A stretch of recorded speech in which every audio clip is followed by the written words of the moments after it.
মালিক তার ড্রাইভারকে ওয়াদাকৃত টিপস বা বোনাস না দেওয়াতে ড্রাইভার অতিরিক্ত টাকা ইনকাম করে নিজের কাছে রাখতো, কিন্তু এখন অনুশোচনা হচ্ছে মালিককে বললে বড় বিপদ হবে, এখন কি করা উচিত?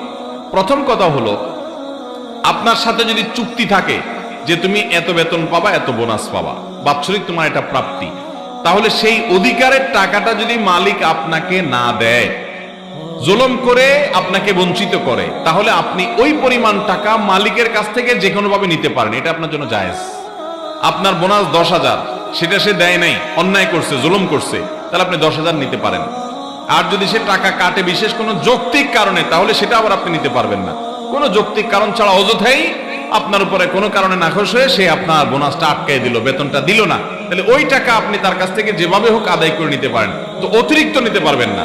আপনার বোনাস হলো 10,000, কমিটমেন্ট আপনার সাথে চুক্তি 10,000 দেওয়ার, কিন্তু আপনি তার থেকে 20,000 কেটে বসে আছেন বা অবৈধভাবে তার টাকা থেকে নিয়ে গেছেন, তাহলে অতিরিক্ত যে 10,000 নিয়েছেন এটা আপনার জন্য নেওয়া জায়েজ হবে না, এটা আপনি ফেরত দিতে হবে।